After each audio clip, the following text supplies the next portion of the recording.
शिंदखेडा तालुक्यातील मालपूर गावात असलेल्या छत्रपती शिवाजी महाराज यांच्या स्मारकाचे सुशोभीकरणाचे काम गेल्या 2 वर्षांपासून प्रलंबितच आहे. या संदर्भात ग्रामस्थांतर्फे पाठपुरावा करण्यात आला आहे. आता तरीही या स्मारकाचे इस्टिमेटनुसार काम होताना दिसत नाही. छत्रपती शिवाजी महाराज यांच्या डोक्यावर क्षेत्र नाही. पुतळा परिसरात पेव्हर ब्लॉक अथवा कुठलीच फरशी देखील बसवण्यात आली नाही. विशेष बाब म्हणजे या स्मारकाशेजारी लाईटाची देखील व्यवस्था नाही.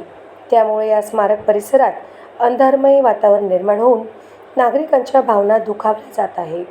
त्यामुळे या स्मारकाचे प्रलंबित काम तात्काळ पूर्ण करावे अशी मागणी मालपूर ग्रामस्थांतर्फे केली जात आहे. सुदाम भामरे, मालपूर प्रतिनिधी. आलेला असून दोन वर्षापासून काम का थांबलेलं आहे हे आम्हाला शासनाला विचारायचं आहे. कारण की असंख्य लोकांचा वापर या रस्त्याने खूप घाण असते आणि मेन म्हणजे ज्या व्यक्तीमुळे आपण थोडे वर्चस्व आहात त्या व्यक्तीचं 2 वर्षापासून आलेलं असून काम का थांबलेलं आहे.